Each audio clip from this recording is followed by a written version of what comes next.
when I heard her screaming. I rushed to her room but couldn't find her anywhere. I was surprised when I opened her closet. She was in there looking like a scared little kitten.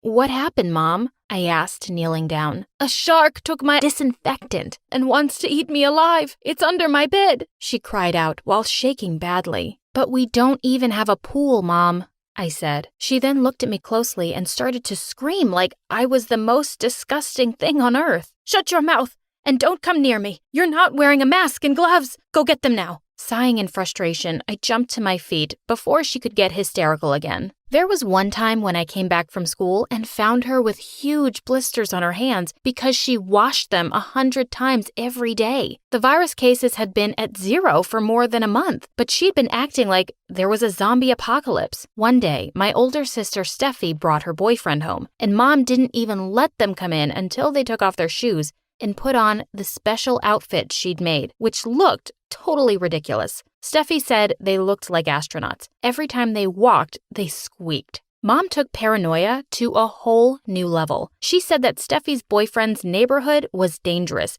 and she wasn't going to take any risks. "You and your contagious boyfriend," Mom yelled at them while standing at least 2 meters away, of course, and squirting disinfectant at them. My sister was really embarrassed and decided never to come back home ever again. The week after that, my mom saw my older brother Seth talking to the garbage truck driver one night. She refused to allow him back inside the house unless he took a bath with water and alcohol in the backyard. Seth was furious. "Just stop these stupid swab tests, temperature checks, and quarantines already. You're just overreacting, and it's seriously irritating," Seth shouted at her as he came in shivering. "What if I don't? You'll leave just like your sister?" Mom asked. "Yes, I will. I'm so done with you. You're crazy," Seth yelled at her, and the next day, he packed his bags and left, and now it was down to me and my twin brother Sean, who had been a total jerk to us. One night, I heard Mom crying in her room. I stood behind the door and listened. "Why did you leave me for that gold digger? You should have been here with me to take care of everyone." Dad left Mom years ago, and we never knew why, although we asked her many times. She always said, "He's coming back. I know it. He will. Just wait and see." Grandma was also gone because of the virus, and it had made Mom even worse. I felt sorry for her. I thought maybe I could make her a chocolate milk, even though I knew she might scold me and wouldn't drink it. She didn't want anyone to touch her food. I saw Sean playing an online game on his phone and his dirty feet up on the dining table. "What the hell are you doing, Sean? Mom's gonna kill you," I warned him. "Oh yeah? How about this?" He grinned and then suddenly started coughing on purpose. Mom came out of her room and ran towards us like a raging bull, ready to attack. "Who coughed? I heard a cough." She demanded answers with bulging eyes. "It's Sammy. She's been coughing nonstop," Sean said. To my horror, I tried to deny it, but Mom cut me off. "Enjoy another 14 days in the basement then," she exclaimed as she dragged me downstairs. "Mom, no, please," I cried when she once again locked me up. Sean had just finished his 3rd quarantine here, and the last one was because of a single sneeze. I had to get out.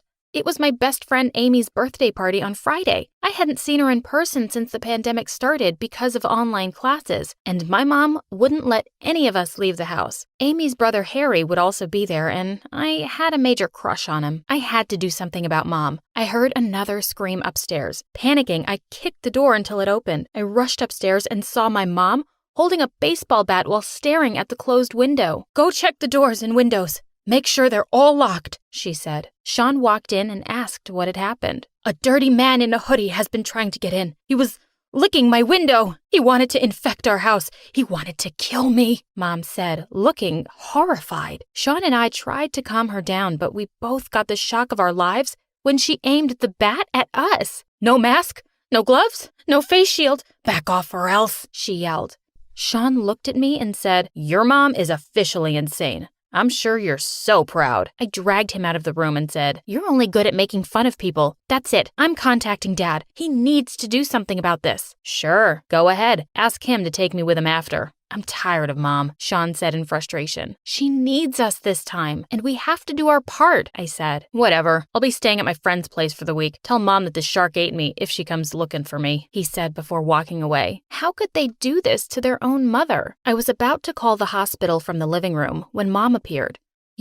You're supposed to be in isolation, she yelled as she picked up a lampshade and threatened to throw it at me. Mom, please drop it. I'm going to wear my mask now, I said. She dropped the lampshade as soon as I put on my mask. She then sat down on the couch, which she had wrapped in a special plastic, and burst into tears. I'm so sorry, Sammy. I'm so sorry. She was bawling now. I first sprayed alcohol all over myself before sitting beside her. It's like I have a special vision, and I can see the virus and germs everywhere, even when I close my eyes. Her crying got louder, but it stopped when I tried to hug her. The next day, I ordered ice cream and pizza and lied that I had made them all myself using the clean ingredients from the fridge. I then suddenly started coughing uncontrollably in front of her. Oh no, it was probably the cold ice cream. My heart started to race when my mom flipped into crazy mode again.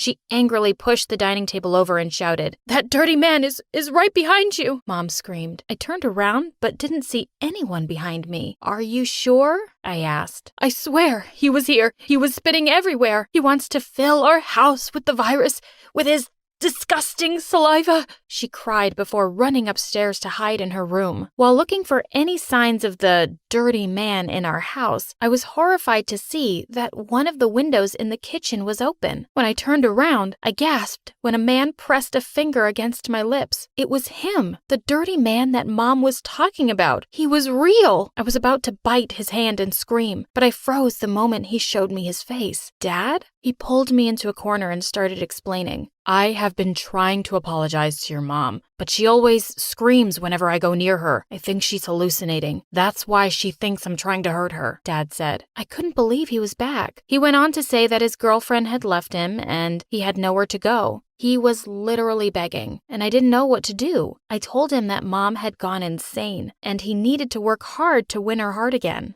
Mom didn't even open her door for the next few days. She was in self-quarantine again. I let Dad stay with us for a while because I needed his help in dealing with Mom. Then one day, Mom suddenly went missing. Dad found a way to break her door after hearing some odd noises in there, but she'd only left a note saying, "That man came back, just like I expected. I even saw him rubbing his eyes after holding the remote. I can't take this anymore. I'm sorry, Sammy. Take care of yourself. Mommy loves you, despite everything." Oh my God, what had she done? We asked for help from the police to look for her around the house and all over the city, but it had already been a month and there was no sign of her. A while later, I was in the basement and while I was going through some old stuff, a big rat ran over my foot. I screeched and jumped back, lost my balance and landed on the floor. Groaning, I turned to my side and noticed something under the rug on the floor. I lifted it and saw a trap door. I had never noticed it before. I opened it and saw a set of stairs going down. I went down and was startled to see a huge glass cage, and my mom was sleeping in it. It looked squeaky clean, with hand sanitizers and alcohol everywhere, and also herbal supplements and vitamins. Oh my gosh, she'd been living here the whole time. I tried to shake her awake, but she wasn't moving. Her skin felt cold, and there was an empty container of alcohol beside her. Panicking, I called Dad, and we took her to the hospital. A lot of procedures were done on her, and the results showed that her stomach was irritated from alcohol ingestion. She got treatment for it and started to feel better. It was 3 a.m. and Mom woke me up beside her in the hospital bed. "Sammy, wake up. The shark is back again." I told her to relax and go back to sleep, but she kept pointing at the window. I got up to take a look, and she was completely weirded out to see a shark tail poking out from behind a building across the street. I rubbed my eyes and checked again, but it wasn't there anymore. Wait a minute. What was happening? Was I going crazy too? It was there, right? I'm not crazy, Sammy. It was there, Mom exclaimed while shaking. I waited until Mom fell asleep before heading out of the hospital alone. While I was crossing the road, a black van suddenly stopped in front of me. The doors opened and a masked man got out and grabbed me and threw me inside. I tried to fight back and scream, but he had already handcuffed me, tied up my feet, and put duct tape over my mouth. I looked around and saw the shark beside me. It was a costume. I woke up in an unfamiliar room. The masked man entered with a younger, smaller guy. They told me that I was in an old abandoned house in the middle of nowhere, and I was devastated. "Who are you people? Why are you doing this? What did I do to you?" I cried while thinking about Mom, who was all alone now. "I need your mom to totally lose her mind, but you kept getting in my way," the older man said, which gave me goosebumps because his voice sounded familiar. No, it couldn't be him. My eyes grew wide the moment he took off his mask. "Dad? Why?" "Come on, Dad. Let's go before someone sees us," the younger man said, who I figured out was Sean. "Don't worry, sweetheart. We're not going to hurt you," Dad said. I didn't believe him. "You can quarantine for the rest of your life here, sis. I'm sure your crazy mom would be proud," Sean said before laughing at me. They were about to leave when the police unexpectedly barged in, along with someone who looked like an astronaut. "Mom!" Dad and Sean were caught off guard as the police immediately handcuffed them. Mom then ran towards me and untied me. She looked so weak, yet here she was, saving us like a superhero. Just as the police were arresting them, Mom suddenly passed out. We brought her back to the hospital and she was placed in the ICU. A CT scan of her brain revealed a small tumor. The doctor said it was the reason for her changes in behavior, but it was easily removable. I tried contacting my siblings regarding the hospital bills, but they refused to help. Steffi said that she was pregnant and had more important things to do, while Seth had started working again and was busy looking for an apartment. They said that they were done with Mom and didn't want to deal with her anymore. How could they be so heartless? It was Mom's third day in the hospital when our family lawyer paid us a visit. He told Mom that Grandma had left a will, saying that she was giving everything to Mom, including her mansion. "I knew it. He was just waiting for your grandma to pass away," Mom said, and it all made sense to me now. Dad wanted all my mom's fortune for himself. Mom fully recovered after the surgery, and we moved into the mansion after a week. She then suggested something unexpected. "Why don't you invite Amy and the rest of your friends here tomorrow night? I'm going to throw a huge party." I pinched myself to check if I was dreaming, but Mom giggled and assured me that she was serious. We had some unexpected visitors at the party the next day. I opened the door and was shocked to see Steffi and Seth wearing the special outfits that Mom made. "What are you doing here, and why are you wearing those? I thought you said it looked ridiculous," I asked. "Where's Mom? We miss her," Steffi exclaimed. "We just wanted to apologize. We realized that she just wanted to protect us from the virus," Seth explained. I was speechless. Mom heard our voices and immediately came down. My siblings acted like they were so happy to see her again.